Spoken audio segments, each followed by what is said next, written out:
Hello student, मैं आपके अपने YouTube channel home science junction पर आपका स्वागत करती हूँ। जैसा कि आप सब लोग जानते हैं कि बिहार एस्टेट का एग्जाम भी आने वाला है और बिहार पीजीटी की वैकेंसी आने वाली है। तो ये क्वेश्चन बिहार एस्टेट में भी काम आएंगे और बिहार पीजीटी के लिए भी इम्पोर्टेंट एमसीक्यू क्वेश्चन है। जिसमें से हमारा फर्स्ट क्वेश्चन है, भारत में बाल विवाह निरोधक अधिनियम सबसे पहले कब पारित किया गया? तो इसमें ऑप्शन दिए हुए हैं हमारे। ऑप्शन ए हमारा सन 1917 में, ऑप्शन बी हमारा सन 1929 में, ऑप्शन सी हमारा सन 1936 में, ऑप्शन डी हमारा सन 1942 में। तो इसमें राइट आंसर हो जाएगा हमारा ऑप्शन बी सन 1929 में। यह जो बाल विवाह निरोधक अधिनियम था, यह हरविलास सारदा के प्रयासों से पारित हुआ। किसके प्रयास से? हरविलास सारदा के प्रयासों से। और यह लागू हुआ था अप्रैल 1930 में। पारित तो ये सन 1929 में हो गया था, पर अप्रैल 1930 यानी कि अप्रैल 1930 में बाल विवाह कानून को लागू किया गया था। इसको सारदा एक्ट के नाम से भी जाना जाता है। सारदा एक्ट के नाम से इसलिए जाना जाता है क्योंकि ये हरविलास सारदा जी के प्रयासों के द्वारा शुरू किया गया था, इसलिए। हमारा अगला क्वेश्चन है, वमन तथा अतिसार से मानव शरीर में किसकी कमी हो जाती है?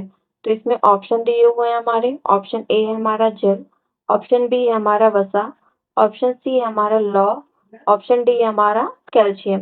तो इसमें राइट आंसर हो जाएगा हमारा ऑप्शन ए जल, यानी कि वमन। वमन होता है वॉमिटिंग या उल्टी, अतिसार होता है डायरिया। वॉमिटिंग और डायरिया की स्थिति में मानव शरीर में जल की कमी हो जाती है। जैसे कि आप सब लोग जानते हैं, जल जीवन के लिए बहुत ही आवश्यक है और मनुष्य के शरीर के भार का लगभग 60 से 70% भाग जल होता है। और वोमिटिंग और डायरिया से मनुष्य के शरीर में जल की कमी हो जाती है और इस जल की कमी की अवस्था को बोला जाता है निर्जलीकरण। कई बार आया हुआ है कि निर्जलीकरण किसे कहते हैं। तो मानव शरीर में जल की कमी होने की स्थिति में यह अवस्था क्या कहलाती है? निर्जलीकरण कहलाती है, यानी कि डिहाइड्रेशन कहलाती है। हमारा अगला क्वेश्चन है, मनुष्य के बाल एवं नाखून में कौन सा प्रोटीन विद्यमान होता है? तो इसमें ऑप्शन दिए हुए हैं हमारे। ऑप्शन ए है हमारा हिस्टोडोन, ऑप्शन बी है हमारा keratin, option D B option B है हमारा ग्लाइडिन, ऑप्शन डी है हमारा फाइब्रोमिन। तो इसमें ऑप्शन सी, ये ऑप्शन की नंबरिंग गलत हो गई है, तो ऑप्शन सी हमारा केराटिन राइट आंसर हो जाएगा। मनुष्य के बाल और नाखून में केराटिन नामक प्रोटीन विद्यमान होता है। हमारा अगला क्वेश्चन है, निम्नलिखित विकल्पों में से खाद्य पदार्थों का कौन सा एक वर्ग विटामिन ए के स्रोत प्रदर्शित करता है? कौन से विटामिन के? विटामिन ए के स्रोत को प्रदर्शित करता है। तो इसमें ऑप्शन दिए हुए हमारे। ऑप्शन ए हमारा गाजर, टमाटर, आम, ऑप्शन बी हमारा आंवला, नींबू, अमरूद, ऑप्शन सी है हमारा साबुत अनाज, दालें और केला, ऑप्शन डी है हमारा सूखे मेवे, अंकुरित गेहूं और ईस्ट। तो इसमें ऑप्शन नंबर ए हमारा राइट आंसर हो जाएगा, गाजर, टमाटर, आम। इसमें क्या पाया जाता है? Vitamin A. विटामिन ए के बहुत अच्छे स्रोत होते हैं। विटामिन ए कद्दू में भी पाया जाता है और भी अनेक सब्जियां होती हैं जिसमें विटामिन ए पाया जाता है। और ये जो ऑप्शन बी दे रखा है हमारा आंवला, नींबू और अमरूद, इसमें विटामिन सी पाया जाता है। कौन सा विटामिन पाया जाता है इसमें? Vitamin C. विटामिन सी जो होता है हमारा जल में घुलनशील होता है। इसमें विटामिन सी हमारा जल में घुलनशील होता है और विटामिन ए हमारा वसा में घुलनशील होता है। तो विटामिन ए के स्रोत कौन कौन से हैं? ऑप्शन ए हो जाएगा हमारा राइट आंसर, गाजर, टमाटर और आम। और विटामिन सी के स्रोत कौन से हैं? आंवला, नींबू, अमरूद। विटामिन ए हो जाएगा हमारा वसा में घुलनशील विटामिन और विटामिन सी हो जाएगा हमारा जल में घुलनशील विटामिन। हमारा नेक्स्ट क्वेश्चन है, बच्चों के संज्ञानात्मक विकास की 4 अवस्थाओं का प्रतिपादन किसने किया था? तो इसमें ऑप्शन दिए हुए हैं हमारे। ऑप्शन ए है हमारा पियाजे, ऑप्शन बी है हमारा स्किनर, ऑप्शन सी है हमारा कोहलर, ऑप्शन डी है हमारा एरिक्सन। तो इसमें राइट आंसर हो जाएगा हमारा ऑप्शन ए पियाजे। पियाजे को जीन पियाजे के नाम से भी जाना जाता है। इनका पूरा नाम है जीन पियाजे। इन्होंने 4 अवस्थाएँ बताई थी। 4 अवस्थाएँ इन्होंने संज्ञानात्मक विकास की बताई थी। ये भी क्वेश्चन आ जाता है कि संज्ञानात्मक विकास को किसने प्रतिपादन किया? तो संज्ञानात्मक विकास को जीन पियाजे ने बताया। तो इसके हम 4 अवस्थाएँ देख लेते हैं कि इसमें 4 अवस्थाएँ हमारी कौन-कौन सी होंगी। तो इसमें पहली अवस्था हो जाएगी हमारी सेंसरी मोटर स्टेज, दूसरी अवस्था हो जाएगी हमारी प्री ऑपरेशनल स्टेज, हमारी तीसरी अवस्था हो जाएगी इसमें कॉन्क्रीट ऑप्शनल स्टेज और हमारी चौथी अवस्था हो जाएगी इसमें फॉर्मल ऑपरेशन स्टेज। तो ये हमको SPCF के नाम से भी हम इसको शॉर्ट ट्रिक में जान सकते हैं। तो जो सेंसरी मोटर स्टेज होती है हमारी, वह जन्म से लेकर 2 वर्ष तक होती है। जन्म से 2 वर्ष तक, कई जगह ये 0 टू 2 वर्ष भी लिखा होगा। 0 टू 2 ईयर्स तक होती है सेंसरी मोटर स्टेज। ये अपना सेंसरी मोटर स्टेज में बच्चा जो होता है वह अपनी इंद्रियों, संवेदी अनुभव से सीखता है, यानी कि वह अपने किससे सीखता है? वह अपनी सेंसेस से सीखता है। और सेंसरी मोटर स्टेज में बच्चों में ऑब्जेक्ट परमानेंस यानी कि वस्तु स्थायित्व आ जाता है। फिर प्री ऑप्शनल ऑपरेशनल स्टेज होती है 2 से 7 वर्ष तक, 0 टू 7 ईयर्स तक होती है प्री ऑपरेशनल स्टेज। इसमें क्या होता है? इसमें लैंग्वेज डेवलपमेंट होता है और इसमें बच्चा क्या होता है? सिंबॉलिक थिंकिंग शुरू कर देता है। और इसमें सेंट्रल एज भी होती है। जो बच्चा होता है इस एज में वो खुद को ही सब कुछ मानता है। उसे लगता है वो खुद ही महान है। अगर सब कोई उसको जानते हैं तो उसी की बच्चे को इम्पोर्टेंस दी जाए, वह यह समझता है। फिर थर्ड स्टेज आती है हमारी कॉन्क्रीट ऑपरेशनल स्टेज। ये अवस्था होती है 7 से 11 वर्ष तक। कब होती है? 7 टू 11 ईयर ओल्ड। इस एज में बच्चे को कंजर्वेशन आ जाता है और बच्चा जो होता है क्लासिफिकेशन करना सीख जाता है। यदि अगर उसको टॉय दिए जाए, उसमें टॉय में उसको जो प्लास्टिक वाले टॉयज आते हैं ना, बर्ड और एनिमल्स, उनको मिक्स करके दे दिया जाए और बच्चे से बोल दिया जाए कि बच्चों इनको अलग करो, तो बच्चा क्या करेगा? प्लास्टिक वाले बर्ड्स को अलग निकाल देगा और जो एनिमल्स वाले टॉयज होते हैं उनको अलग निकाल देगा। तो बच्चे में क्या आ जाता है? क्लासिफिकेशन करना आ जाता है। फिर फोर्थ स्टेज होती है हमारी फॉर्मल ऑपरेशनल स्टेज। ये होती है 11 वर्ष से अधिक। कब होती है? 11 वर्ष से अधिक। 11 वर्ष से अधिक यानी कि 11 प्लस भी बोल सकते हैं इसको। फॉर्मल ऑपरेशनल स्टेज में बच्चे को तर्क क्षमता आ जाती है। बच्चा समस्या को सुलझाना शुरू कर देता है। बच्चे का स्कीमा जो होता है वो डेवलप हो जाता है। इसी तरह हमारा नेक्स्ट क्वेश्चन है,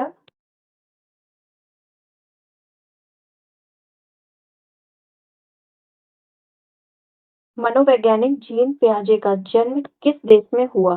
तो इसमें ऑप्शन डी है हमारे। ऑप्शन ए है हमारा अमेरिका, ऑप्शन बी है हमारा ब्रिटेन, ऑप्शन सी है हमारा स्विट्जरलैंड, ऑप्शन डी है हमारा ऑस्ट्रेलिया। तो इसमें ऑप्शन नंबर सी हमारा राइट आंसर हो जाएगा, स्विट्जरलैंड। जो जीन पियाजे थे इनका जन्म हुआ था 9 अगस्त 9 अगस्त 1896 में। जीन पियाजे का जन्म 9 अगस्त 1896 में हुआ था और कहाँ हुआ था? स्विट्जरलैंड में हुआ था। जो जीन पियाजे थे इन्होंने संज्ञानात्मक विकास में अपना महत्वपूर्ण योगदान दिया था। जीन पियाजे में किसने योगदान दिया था? संज्ञानात्मक विकास में अपना महत्वपूर्ण योगदान दिया था। जैसे मुझे ये क्वेश्चन याद नहीं होता था कि संज्ञानात्मक विकास किसने दिया, जीन पियाजे में दिया, तो मैं ट्रिक से याद करती थी। जैसे संज्ञा एक लड़की का नाम है, संज्ञा। जैसे संध्या होता है तो वैसे संज्ञा एक लड़की का नाम है, तो हम उसको डायरेक्ट नाम नहीं बोल सकते, तो क्या बोलते हैं हम उसको? संज्ञा जी।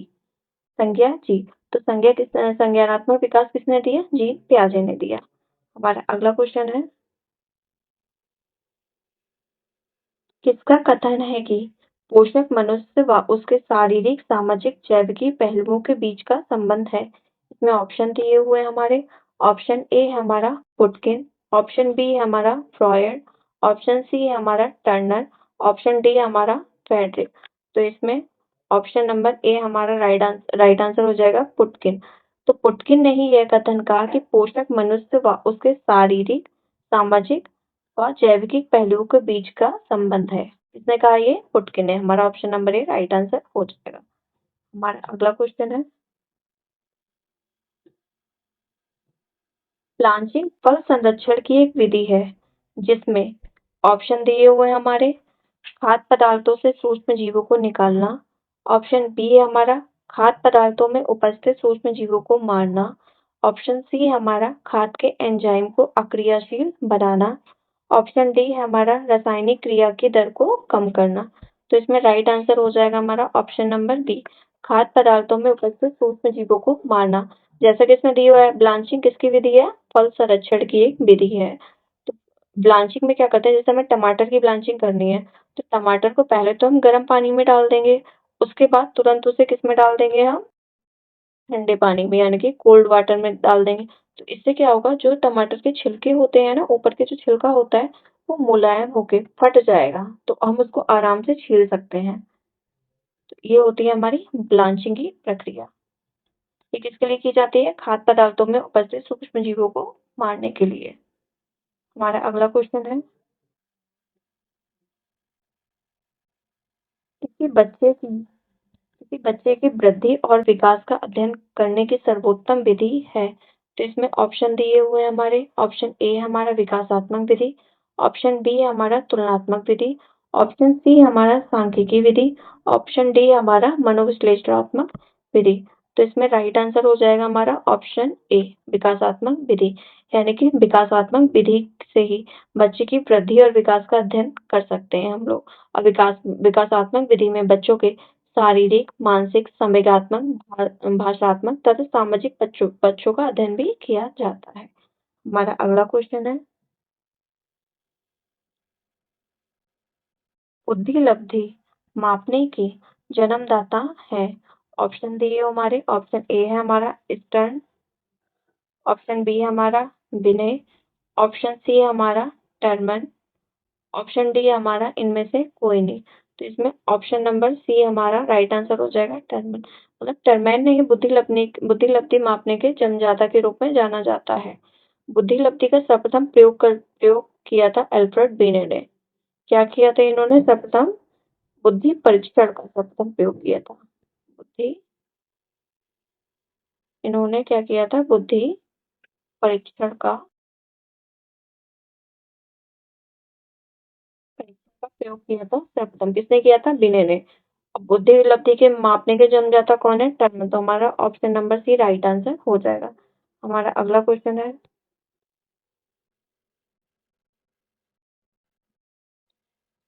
घेंघा नामक रोग किसकी कमी के कारण उत्पन्न होता है?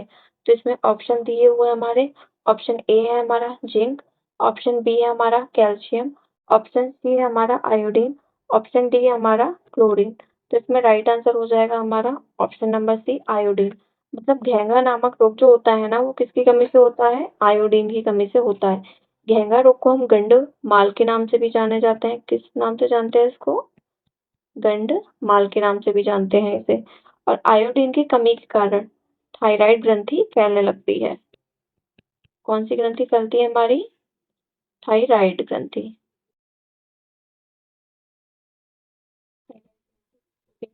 होती है या फैलने लगती है, तभी फैलकर बाहर की ओर निकल आती है। तो जो आप लोगों ने देखा होगा, जो घेंघा रोग से ग्रसित व्यक्ति होते हैं, उनके गले में अलग सा ही मांस टाइप का निकला हुआ होता है, उसे कहते हैं घेंघा रोग। उनकी जो हड्डी होती है, ग्रंथि होती है ना, थायराइड ग्रंथि, वो फैल जाती है, तो बाहर की ओर निकल आती है। हमारा अगला क्वेश्चन होगा,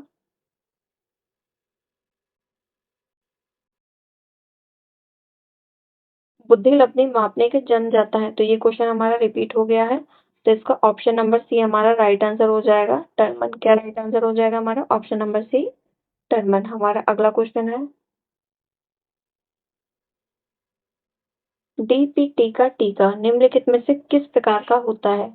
ऑप्शन दिए हुए हैं हमारे, प्रतिविषाणु टीका, ऑप्शन बी हमारा प्रतिपोटोजनक टीका, ऑप्शन सी हमारा प्रति रिकेटेशियल टीका, ऑप्शन डी हमारा एक संयुक्त टीका। तो इसमें राइट आंसर हो जाएगा हमारा ऑप्शन डी, एक संयुक्त टीका। जो डीपीटी है, डीपीटी को हम ट्रिपल एंटीजन के नाम से भी जाने जाते हैं। किस नाम से जानते हैं इसको? ट्रिपल एंटीजन के नाम से भी जानते हैं। और डीपीटी का जो टीका होता है ना, वो 3 संक्रामक बीमारी से बचाता है।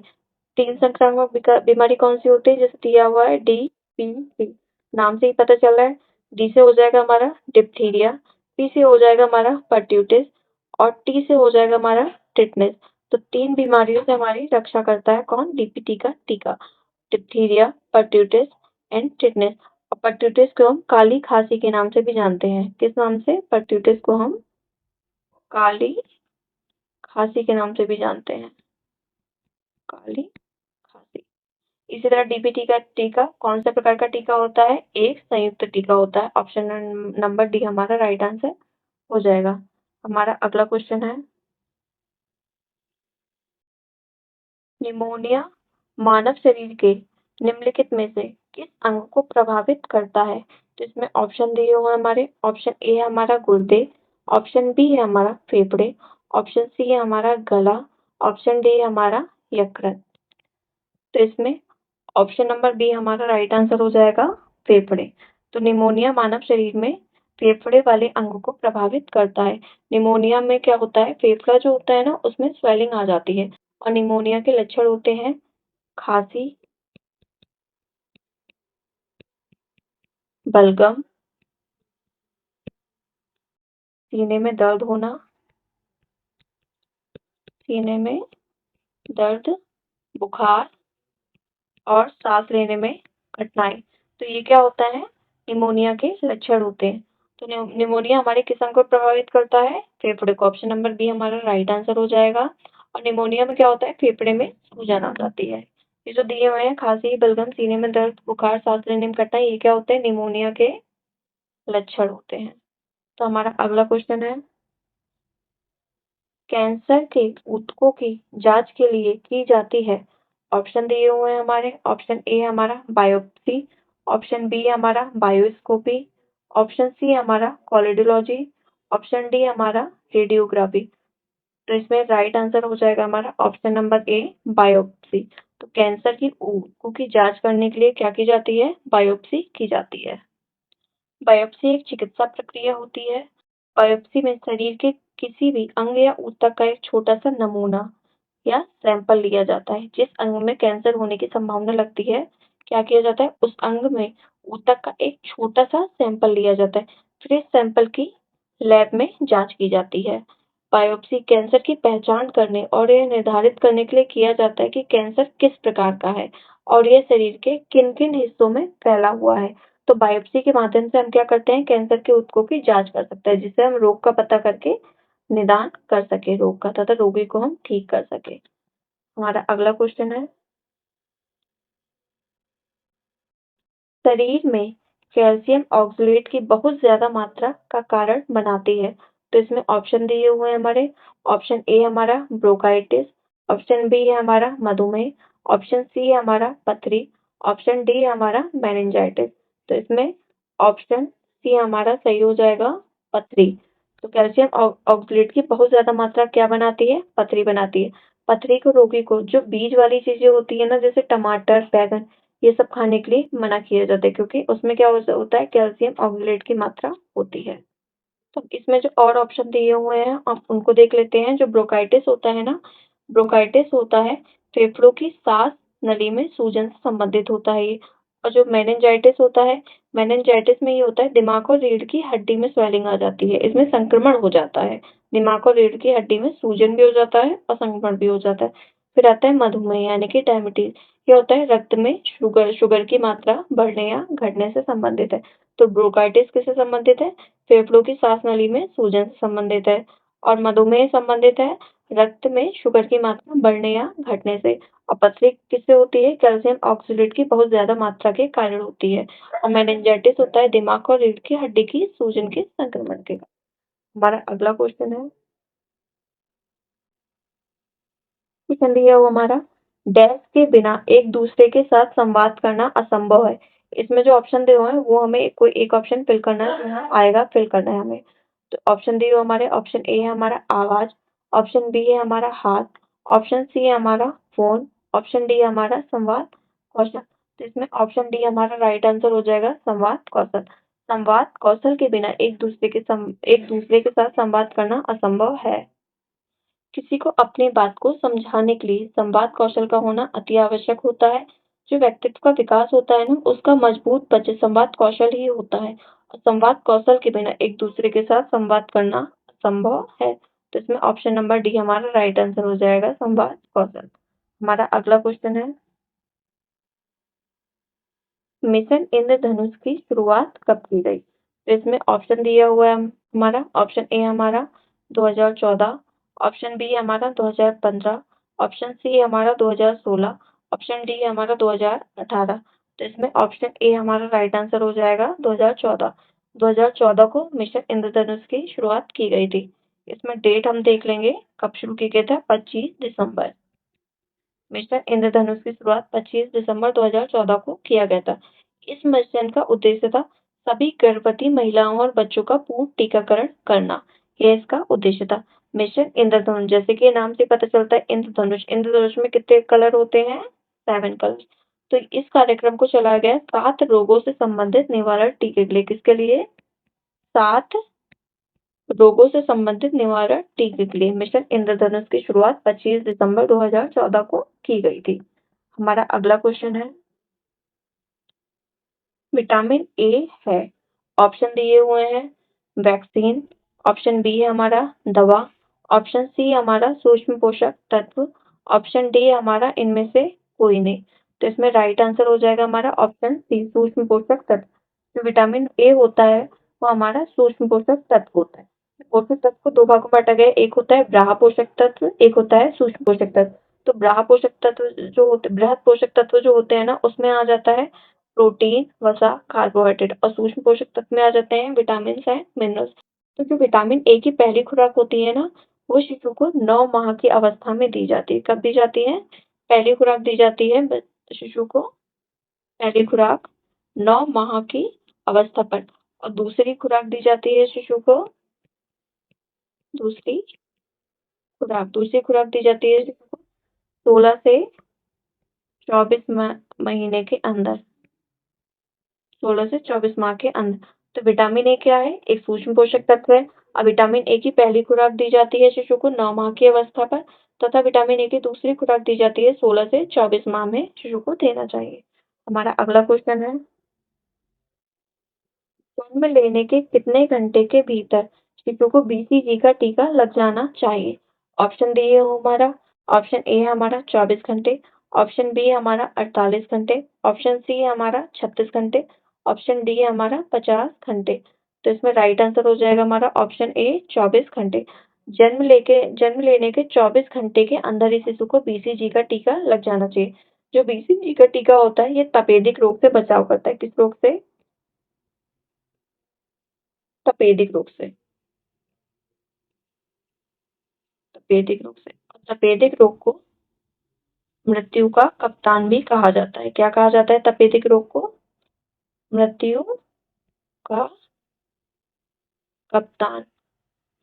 तपेदिक रोग को क्षय रोग के नाम से भी जाना जाता है, तथा इसको राज्य क्षमा रोग के नाम से भी जाना जाता है, तथा शॉर्ट में इसे हम टीबी भी कहते हैं। टीबी मतलब ट्यूबरक्लोसिस। जन्म लेने के 24 घंटे के भीतर ही शिशु को बीसीजी का टीका लगवा देना चाहिए। हमारा नेक्स्ट क्वेश्चन है, भारतीय बाल कल्याण परिषद Indian council for child welfare ICCW का गठन किस वर्ष हुआ? कभी कभी आईसीसीडब्ल्यू की फुल फॉर्म भी आ जाती है। तो आईसीसीडब्ल्यू की फुल फॉर्म क्या है? Indian council for children welfare, यानी कि भारतीय बाल कल्याण परिषद। इसका गठन कब हुआ? ऑप्शन दिए हुए हमारे, ऑप्शन ए हमारा वर्ष 1980, वर्ष 1952, वर्ष 1990, या ऑप्शन डी है हमारा उपयुक्त में से कोई नहीं। तो इसमें राइट आंसर हो जाए हमारा ऑप्शन नंबर बी, वर्ष 1952 में। तो इसका उद्देश्य क्या था? भारतीय बाल कल्याण परिषद का उद्देश्य था भारतीय बच्चों का पालन या दत्तक गृह में रखना तथा रोकना। और आईसीसीडब्ल्यू का हेडक्वार्टर कहाँ है? आईसीसीडब्ल्यू का हेडक्वार्टर है नई दिल्ली, यानी कि न्यू दिल्ली में इसका हेडक्वार्टर है। तो इससे रिलेटेड आपके सारे पॉइंट क्लियर हो गए हैं। आईसीसीडब्ल्यू की फुल फॉर्म क्या है? Indian council for child welfare. इसकी स्थापना कब की गई? वर्ष 1952 में की गई। इसका हेडक्वार्टर कहाँ है? इसका हेडक्वार्टर है नई दिल्ली में। जो भी आपके क्वेश्चन से रिलेटेड कुछ इंपॉर्टेंट चीजें होती है ना, इंपॉर्टेंट फैक्ट होते हैं, मैं उनको भी बताते चल रही हूँ। इससे आपके एग्जाम में बहुत हेल्प होगी। हमारा अगला क्वेश्चन है, नवजात शिशु को कितनी बार स्तनपान कराना चाहिए 24 घंटे में? नवजात शिशु को 24 घंटे में कितनी बार स्तनपान कराना चाहिए? तो इसमें ऑप्शन दिए हो हमारे, ऑप्शन ए हमारा केवल 3 बार, ऑप्शन बी हमारा 4 से 5 बार, ऑप्शन सी हमारा 5 से 6 बार, ऑप्शन डी हमारा 8 से 12 बार। तो इसमें ऑप्शन नंबर डी हमारा राइट आंसर हो जाएगा 8 से 12 बार। तो नवजात शिशु को 24 घंटे में 8 से 12 बार स्तनपान कराना चाहिए। जो नवजात शिशु होती है अगर उसे भूख लगती है तो वो तो कैसे व्यक्त करता है कि उसे भूख लगती है, क्योंकि नवजात शिशु है, छोटा बच्चा है, बोल तो पाता नहीं है, तो रोकर क्या जाता है, रोकर अपनी भूख के व्यक्ति को प्रकट करता है। तो ये क्या तो नवजात शिशु को 24 घंटे में कितनी बार स्तनपान कराना चाहिए? 8 से 12 बार। और जो नवजात शिशु होता है ना, उसको जन्म से लेकर 6 माह तक, जन्म से लेकर 6 महीने तक सिर्फ माँ का दूध ही पिलाना चाहिए। इसके अलावा उसे ना तो पानी पिलाना चाहिए और ना ही शहद देना चाहिए। ये WHO ने भी बोला है कि जन्म से लेकर 6 माह तक बच्चे को सिर्फ माँ का दूध ही पिलाना चाहिए। हमारा नेक्स्ट क्वेश्चन है, संवेग व्यक्ति की उत्तेजित दशा है। यह कथन किस मनोवैज्ञानिक का है? इसमें ऑप्शन दिए हुए हमारे, ऑप्शन ए हमारा Crow and Crow, option B हमारा बाइगोस्की, ऑप्शन डी हमारा वुडवर्थ, ऑप्शन ऑप्शन सी हमारा वुडवर्थ, ऑप्शन डी हमारा लेवी। तो इसमें राइट आंसर हो जाएगा हमारा option A Crow and Crow. Crow and Crow ने ही कहा कि संवेग व्यक्ति की उत्तेजित दशा है। किसने कहा? ये क्रो एंड क्रो ने। हमारा अगला क्वेश्चन है, 1 ग्राम वसा के पूर्ण ऑक्सीकरण से लगभग कितनी ऊर्जा मुक्त होती है? तो इसमें ऑप्शन दिए हुए हमारे, ऑप्शन ए हमारा 4 किलो कैलोरी, ऑप्शन बी हमारा 7 किलो कैलोरी, ऑप्शन सी हमारा 12 किलो कैलोरी, ऑप्शन डी हमारा 9 किलो कैलोरी। इसमें हमारा राइट आंसर हो जाएगा option number D 9 kilo calorie. तो 1 ग्राम फैट से हमें कितनी ऊर्जा मिलती है? 9 किलो कैलोरी। इसी तरह हमारे 1 ग्राम कार्बोहाइड्रेट से हमको कितनी ऊर्जा मिलती है? 4 किलो कैलोरी। और 1 ग्राम प्रोटीन से हमें कितनी ऊर्जा मिलती है? 4 किलो कैलोरी। ये एग्जाम के पॉइंट ऑफ व्यू से ये तीनों फैक्ट मोस्ट इम्पोर्टेंट है। ये अक्सर एग्जाम में केवल बिहार के एग्जाम में नहीं बल्कि और डिफरेंट स्टेट के टीजीटी पीजीटी में ये क्वेश्चन देखने को मिला है। तो फैट 1 ग्राम फैट से हमें कितनी ऊर्जा मिलती है? 9 किलो कैलोरी। और 1 ग्राम कार्बोहाइड्रेट से हमको कितनी ऊर्जा मिलती है? 4 किलो कैलोरी। और 1 ग्राम प्रोटीन से हमें कितनी ऊर्जा मिलती है? 4 किलो कैलोरी। हमारा अगला क्वेश्चन है, निम्न में से कौन संतुलित आहार से होने वाला लाभ नहीं है? जिसमें ऑप्शन दिए हुए हैं हमारा पोषक तत्वों की पूर्ति, ऑप्शन बी है हमारा स्मरण शक्ति में वृद्धि, ऑप्शन सी है हमारा रोगों से सुरक्षा, ऑप्शन डी है हमारा मोटापा में वृद्धि। तो इस क्वेश्चन में क्या बोला गया है? नहीं। क्या पूछा गया है? नहीं। नहीं वाले क्वेश्चन में हमें ज्यादा ध्यान देना है। तो जब क्वेश्चन ही हमारे नेगेटिव पूछा है तो ऑप्शन भी हमको, जो नेगेटिव ऑप्शन होगा वही हमारा राइट आंसर हो जाएगा। तो संतुलित आहार से पोषक तत्वों की पूर्ति भी होती है और स्मरण शक्ति में वृद्धि भी होती है और रोगों से सुरक्षा भी होता है। तो पोषक संतुलित आहार लेने से क्या नहीं होता? मोटापे में वृद्धि नहीं होती। तो ऑप्शन डी हमारा राइट आंसर हो जाएगा। क्वेश्चन में नहीं पूछा है, क्वेश्चन में नेगेटिव पूछा है तो ऑप्शन बी हमारा नेगेटिव होगा, मोटापे में वृद्धि। मोटापा किससे बढ़ता है? अत्यधिक फैट कंज्यूम करने से मोटापा बढ़ता है, जंक फूड खाने से मोटापा बढ़ता है, संतुलित आहार ना लेने से मोटापा बढ़ता है। और मोटापे बढ़ने से बहुत सारी बीमारियां हो जाती हैं शरीर के अंदर, जैसे कि थायराइड हो गया, डायबिटीज हो गई, बहुत सारी बीमारियां हो जाती हैं किसके कारण? मोटापे के कारण। हमारा अगला क्वेश्चन है, दहेज निरोधक अधिनियम किस वर्ष पारित हुआ था? ऑप्शन दिए हुए हमारे, ऑप्शन ए हमारा 1956, ऑप्शन सी है हमारा 1954, ऑप्शन बी है हमारा 1961, ऑप्शन डी है हमारा 1957। तो इसमें राइट आंसर हो जाएगा हमारा ऑप्शन नंबर बी 1961। दहेज निरोधक अधिनियम था वह 1961 में पारित हुआ था। इस अधिनियम के द्वारा दहेज लेना और देना दोनों को ही प्रतिबंधित कर दिया गया था। किसके द्वारा अधिनियम पारित हुआ था? 1961 में दहेज लेना और देना दोनों को प्रतिबंधित कर दिया, दोनों पर रोक लगा दी गई थी। हमारा अगला क्वेश्चन है, अनाज में पाया जाने वाला मुख्य पोषक तत्व क्या है? तो इसमें ऑप्शन दिए हुए हैं, ऑप्शन ए हमारा प्रोटीन, ऑप्शन सी हमारा वसा, ऑप्शन बी हमारा कार्बोहाइड्रेट, ऑप्शन डी हमारा विटामिन। तो इसमें राइट आंसर हो जाएगा हमारा ऑप्शन नंबर बी कार्बोहाइड्रेट। तो अनाज में पाया जाने वाला मुख्य पोषक तत्व क्या है? कार्बोहाइड्रेट। अनाज व मोटे अनाज जैसे क्या हो गया हमारा? चावल, गेहूं, गेहूं, मक्का, रागी, ज्वार, इस समय पाया जाने वाला मुख्य पोषक तत्व क्या होता है? कार्बोहाइड्रेट होता है। क्वेश्चन चेंज होके भी आ सकता है कि चावल, गेहूं, मक्का, रागी, ज्वार में कौन सा पोषक तत्व पाया जाता है? तभी आपका आंसर यही होगा, क्या पाया जाता है? कार्बोहाइड्रेट पाया जाता है। हमारा अगला क्वेश्चन है, फूड डाइट पिरामिड क्या प्रदर्शित करता है? ऑप्शन दिया हुआ है। ऑप्शन ए हमारा घर में उपलब्ध कुल भोजन। ऑप्शन बी हमारा प्रतिदिन खाए जाने वाले अलग अलग खाद्य पदार्थ की मात्रा। ऑप्शन सी हमारा कच्चा भोजन। ऑप्शन डी हमारा रसोई घर में उपलब्ध भोजन। तो इसमें राइट आंसर हो जाएगा हमारा ऑप्शन नंबर बी, प्रतिदिन खाए जाने वाले अलग अलग खाद्य पदार्थ की मात्रा। तो फूड फूड डाइट पिरामिड हमारा प्रतिदिन खाए जाने वाले अलग अलग खाद्य पदार्थ की मात्रा प्रदर्शित करता है। जो फूड पिरामिड होता है हमारा, फूड पिरामिड हमारा ट्रायंगल शेप में होता है।